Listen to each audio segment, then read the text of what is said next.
E tem esse aqui que a senhora falou que é bom, Destruindo Grandes Franquias. Vamos ver esse aqui? De todas as diferenças entre o mundo dos jogos e o do cinema ou da música, o que mais me causa sofrimento é o fato de que eu não tenho como saber os últimos babados da vida amorosa do criador de Minecraft.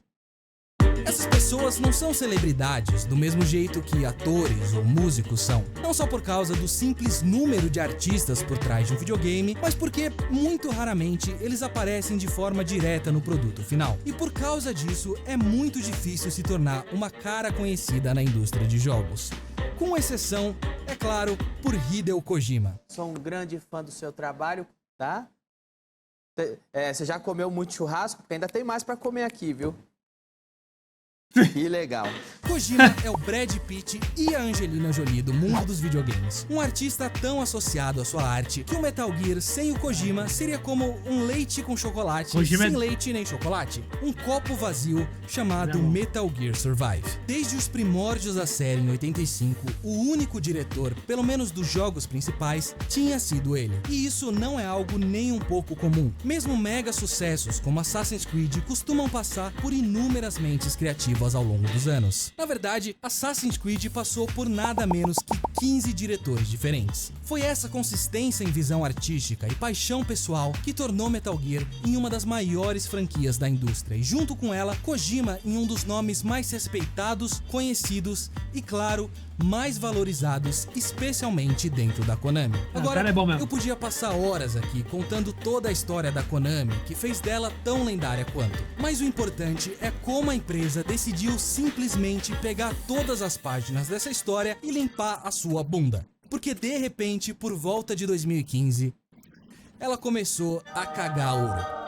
A Konami percebeu que havia muito mais dinheiro para se conseguir em jogos para celular. Esses não eram só projetos muito mais baratos que os grandes e caros jogos de console que ela vinha fazendo, mas o potencial do seu retorno era infinito. Claro, não era todo mundo que estava disposto a pagar, mas aqueles que estavam não paravam nunca mais. Eles eram conhecidos como baleias, e algumas dessas baleias já valiam mais que os milhões dos seus leais e antigos fãs. Valiam mais que o próprio Kojima. A lenda diz que ele percebeu as mudanças que estavam acontecendo e logo depois de finalizar Metal Gear 5, fez a famosa demo PT como forma de protesto e uma tentativa de salvar o seu emprego. Ele queria mostrar que por mais popular que essas plataformas estivessem se tornando, as pessoas ainda tinham um interesse, ou melhor, Pô, esse aqui foi engraçado, né, mano? Cadê? Todo mundo na Ibirapuera, no parque, mano, olhando pro celular, né, mano? Que doideira, mano. Caçando os Pokémon. Pessoas ainda tinham um interesse, ou melhor, a paixão por jogos de qualidade que valia muito mais que uma rápida distração no seu celular. E ele conseguiu. PT se tornou uma lenda entre os jogos de terror. Por algumas semanas em 2014, ele era a única coisa que qualquer um conseguia falar. Mesmo sendo, no final, nada mais que uma demo, ele... O único jogo de terror que eu joguei foi Resident Evil, e eu nem sei se é considerado full terror, né, apesar de ter. E eu joguei Outlast, mas tá louco. Isso é jogo de doido. E ainda é considerado um dos melhores jogos de terror já feitos. A coisa é que ele fez tudo isso sem contar pra ninguém dentro da Konami. O Kojima e o seu time desenvolveram a demo em segredo com parte do orçamento de Metal Gear 5 e a Konami não ficou nem um pouco feliz com isso. E é aí que as minhas preces finalmente foram ouvidas. O drama pra colocar todos os outros dramas no chinelo foi o infame Kojima vs Konami. Feio, complicado, polêmico e simplesmente maravilhoso. É claro que todo mundo ficou do lado do Kojima. Tudo que a Konami podia ter feito de errado, ela fez. Primeiro, ela tirou o nome dele de tudo que era relacionado a Metal Gear. Do site, do Twitter e de todos os materiais de promoção. Depois, ela começou a tratar ele quase como um criminoso. Alguns anos antes, ele era o vice-presidente da Konami e agora o seu acesso à internet tinha sido cortado, assim como o telefone e e-mail. Cara, que doideira, né? Como que o ser humano é esquisito, né, mano? Como o ego fala mais alto. Mano, o maluco tava revolucionando a parada, fazendo um monte de coisa da hora. E os malucos só queriam dinheiro e, enfim. O The Game Awards de 2015, Metal Gear 5 ganhou o prêmio de melhor jogo de ação e aventura. E na hora da premiação, o apresentador insistiu em informar para todo mundo que o motivo da ausência do Kojima era que os advogados da Konami proibiram ele de ir. A Konami, naturalmente, foi vaiada. Até o vencedor do Oscar, Guillermo del Toro, tweetou "Fuck Konami", e esse virou o slogan não oficial da empresa. Fuck Konami. E do outro lado, tudo que o Kojima teve que fazer foi beber as lágrimas da Konami em uma xícara e a internet foi a loucura. No final, ele conseguiu uma nova casa bem rapidinho. Ele desviou o dinheiro da empresa, isso é crime? Eu não sei se ele desviou o dinheiro da empresa, né? Não sei como é que foi feito lá dentro, é foda falar. Até porque a gente não sabe como é que é lá dentro, né? Pode ser que sim, pode ser que não. Abriu seu próprio estúdio e continuou fazendo os jogos estranhos que ele queria fazer.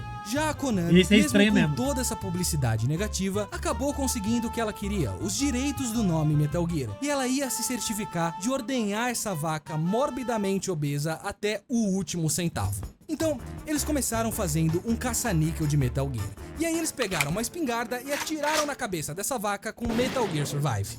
Ninguém esperava que o mesmo nível de qualidade fosse mantido, mas meu Deus do céu, a Konami nem tentou. A base do jogo era Metal Gear 5, dos mapas, as mecânicas, mas ao invés de uma boa história e missões interessantes, o jogo era focado em uma única coisa: recursos. Como o seu título mesmo diz, esse é um jogo de sobrevivência. Você precisa coletar água, comida, suprimentos e até oxigênio para sobreviver. E quando você não estiver cutucando os novos inimigos super criativos, zumbis, através de cercas, você vai passar o resto do seu tempo farmando esses recursos. É claro que nada disso tava lá para tornar o jogo mais divertido. Vou dar uma pausa aqui para elogiar esse vídeo, porque é um vídeo que ele, além dele falar, ele mostra tudo, exatamente tudo, tá ligado? Que ele tá falando, com imagens. E tem que ter um trabalho de pesquisa muito grande para colocar. A edição nem tanto, mas a pesquisa inteira para colocar cada ponto específico de cada coisa que ele tá falando. Muito bom isso, porque, por exemplo, eu não joguei muito Metal Gear, tá ligado? Eu joguei há pouco. E é legal ver que... pra você ter mais entendimento do que ele tá falando, tá ligado? Bem legal mesmo. Porque, confia em mim, não tornava. Mas para suportar todo esse mercado de microtransações que a Konami tanto gostava, a maioria das coisas usavam Kuban Energy para serem feitas, e a ideia era que você cansasse de passar horas a fim coletando ela e comprasse um dos seus boosts pagos, que duravam de 1 a 60 dias. E aí tinha o seu sistema de salvamento para conseguir mais de um espaço, algo que era comum e esperado em qualquer outro jogo. Aqui você precisaria gastar mais $10. Foi uma tentativa de juntar um lucrativo sistema de jogos de celular. O legal é que sempre que ele fala de jogo pay to win, ou jogo gacha, ou jogo com essas microtransações bizarras, ele sempre bota os jogadores de futebol do FIFA. Com uma das maiores e mais antigas franquias de videogames. Foi um completo desrespeito e, no final, um fracasso para Konami. Enquanto os números de vendas nunca foram revelados, no relatório de ganhos daquele ano, ela se gabou das fortes performances dos seus jogos mobile e de Pro Evolution Soccer, mas na hora de falar sobre Survive, ela só disse que ele foi lançado. Até onde eu sei, essa foi a sua morte definitiva. Infelizmente, não foi uma morte digna, mas uma morte gananciosa. É o que acontece quando o produto domina totalmente a arte. Essa é, talvez, a maior causa da decadência de grandes franquias. Mas não é exatamente o que aconteceu com Mass Effect Andromeda. Mesmo muito mais nova que Metal Gear, a trilogia original de Mass Effect foi incrivelmente consistente na sua qualidade. Todos os 3 jogos foram lançados durante a 7ª geração e com cada nova iteração, o foco foi de evoluir ao invés de inovar. O tempo de desenvolvimento foi gasto com a história e os personagens, e isso fez essa série uma referência em RPG. Nunca joguei na minha vida a BioWare em um dos grandes nomes da indústria. Agora, no 4º jogo, as coisas foram um pouco diferentes. Esse era o primeiro Mass Effect na nova geração. Cara, é muito engraçado, né? Igual série, igual filme no geral, né? Claro, toda regra tem uma exceção, mas, tipo, você assiste a primeira temporada, sei lá, vou dar um exemplo que eu conheço.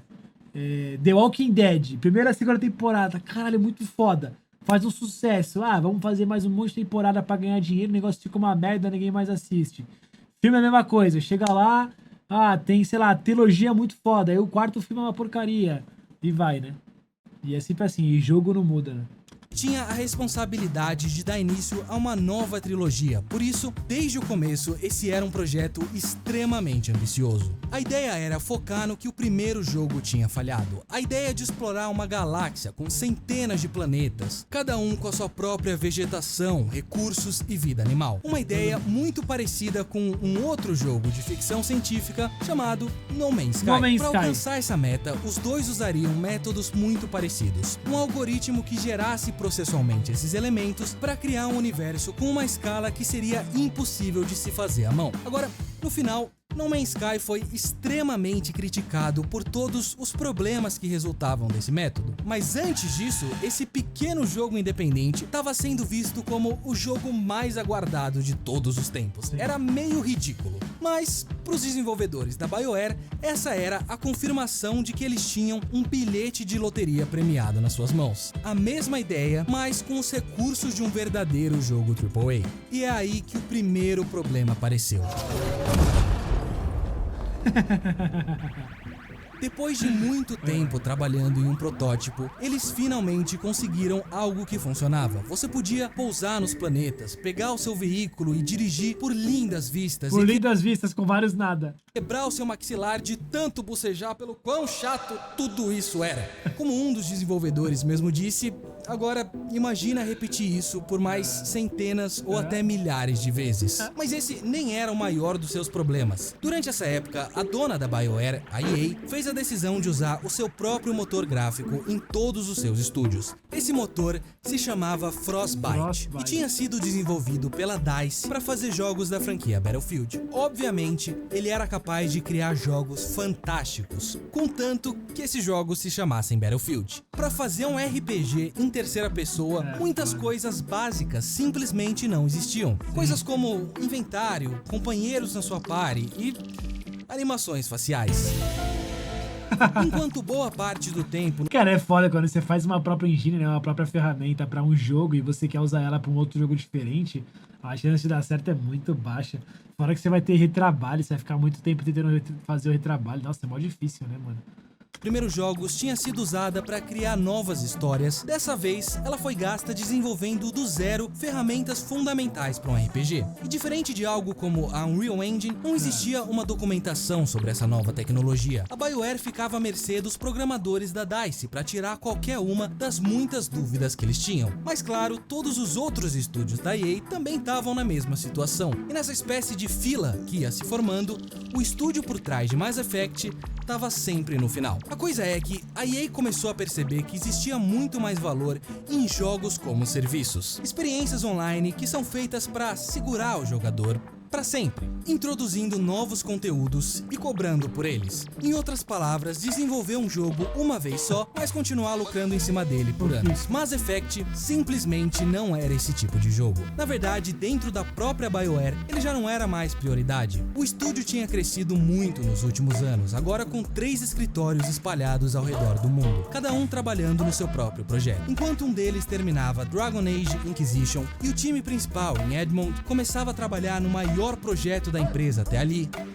Anthem, a responsabilidade de Mass Effect Andromeda caiu nas mãos do terceiro e menos experiente time da BioWare em Montreal, que só tinha sido aberto há alguns anos antes e nunca sequer tinha feito um jogo na vida. E com todos esses projetos simultâneos, o orçamento que eles tinham para trabalhar era uma miséria para os padrões AAA, cerca de 40 milhões de dólares, e você mal consegue alimentar sua família com 40 milhões de dólares. 40 então, milhões é de aqui que a gente se encontra.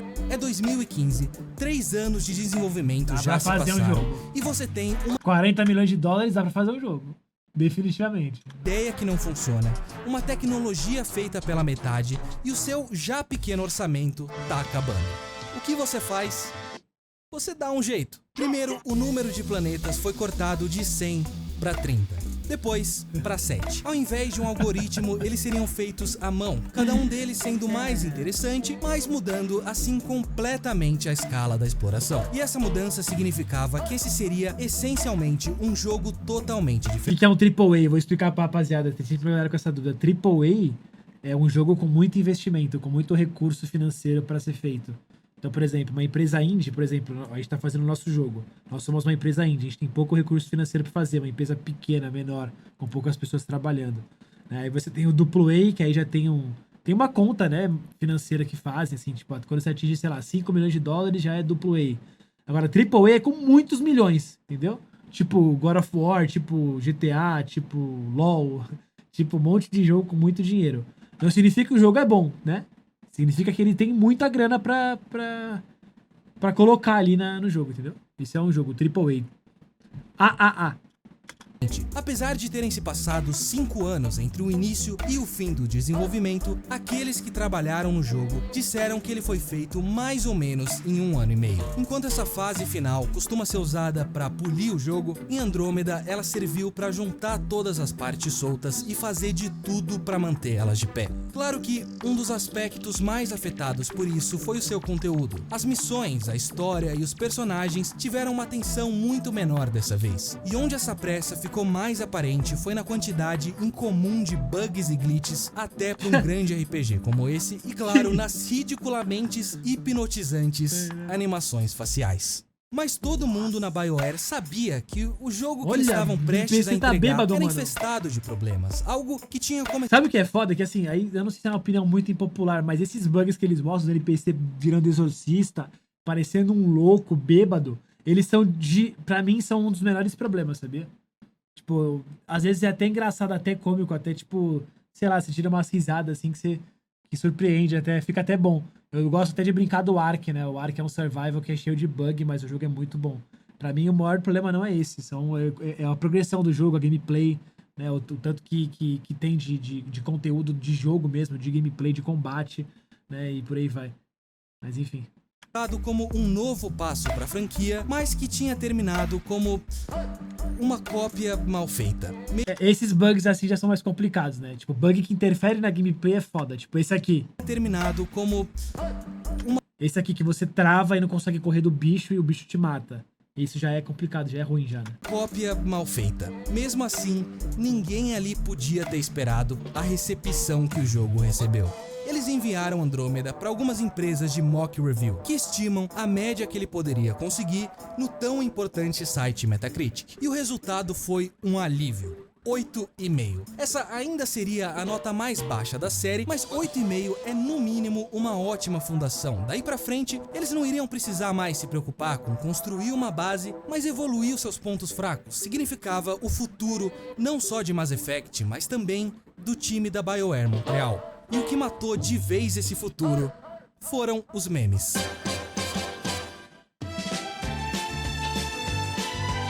Antes mesmo das notas serem publicadas, Mass Effect Andromeda estava sendo ridicularizado por todos os cantos da internet. Da mais famosa frase do jogo inteiro, ao ameaçador discurso da dona da cadeira mais desconfortável do mundo, até a mais nova e de longe mais ridícula dança do Fortnite. Pra qualquer jogo, isso já seria ruim. Mas para um tão aguardado como esse, era uma sentença de morte. E no resto do jogo, os críticos também não perdoaram. O combate era a melhor parte, e os gráficos conseguiam ser fantásticos às vezes, como um Battlefield. Mas a história era genérica e previsível, os personagens, principalmente o protagonista, eram desinteressantes, as missões repetitivas, todas as coisas que tinham elevado a franquia e o estúdio simplesmente não estavam lá. A média final foi 7.1. Naquele ano, a EA confirmou que Mass Effect seria colocado em uma pausa indefinida e alguns meses depois, o time de Montreal foi fechado. A partir daí, a EA ficou cada vez menos interessada em grandes investimentos que tinham a performance baseada em qualidade. A própria BioWare foi talvez a pior vítima disso. Perto do seu próximo jogo, Anthem, Andrômeda é... O Anthem eu cheguei a pegar as tretas que deu. As pirâmides de Gizé. Perto do resto da série, ele era o barraco de feira do seu José. Não é uma coincidência que esses dois jogos tenham acontecido por volta da mesma época. Uma mudança que já vinha acontecendo de forma gradual, mas constante nessas duas empresas, que são cada vez menos as interessadas em fazer jogos bons ao invés de bons produtos. E em 2018, esse número ficou menor ainda com Fallout 76. Fallout Alguns 36. meses antes, o Twitch da Bethesda Pô, tem gente anunciou que- o jogo em uma live que durou Cara, tem gente que gostou desse jogo, sabia? Eu não joguei, né? Então não sei falar, mas... 24 horas e foi vista por 2 milhões de pessoas, onde absolutamente nada aconteceu. Mas a ideia de um Fallout Online era algo que todo mundo queria. E não era como se esse fosse um projeto dado para alguma empresa aleatória para ganhar uma grana rápida. Esse era um jogo que estava sendo feito por múltiplos estúdios da família Bethesda e supervisionado pelo lendário Bethesda Game Studio, que Bethesda tinha faz jogo bom. sustentado a ascensão da empresa com um dos poucos RPGs maiores que Mass Effect, The Elder Scrolls, e tornado os clássicos jogos da série Fallout em uma parte da cultura. Depois do trailer, um site de turismo de West Virginia, onde o jogo ia se passar, reportou um aumento de 15 vezes no seu número de visitantes. Era o tipo de jogo que as pessoas compravam em massa as diversas edições de colecionador, porque elas sabiam que aquele seria um momento histórico. E realmente foi muita história que eles receberam.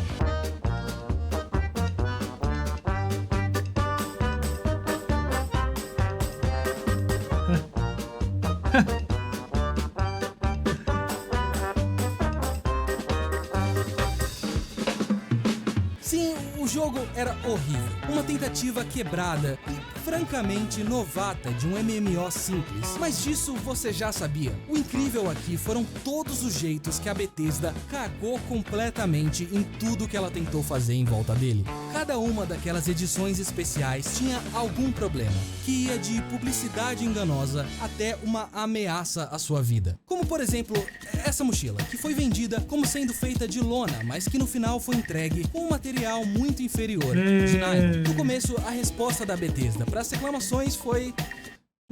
Mas depois de muita controvérsia, ela finalmente cedeu e deu 500 atoms, a sua moeda virtual, para aqueles afetados. 500 atoms era cerca de $5 e não servia nem para comprar uma mochila de lona dentro do jogo. É foda, porque quando você cria uma franquia onde a rapaziada gosta muito, vira uma love brand que fala, né? Quando, tipo, a galera vira fã da franquia, sei lá, igual, tipo, o Arcane do LoL, né? Igual os fãs de World of Warcraft.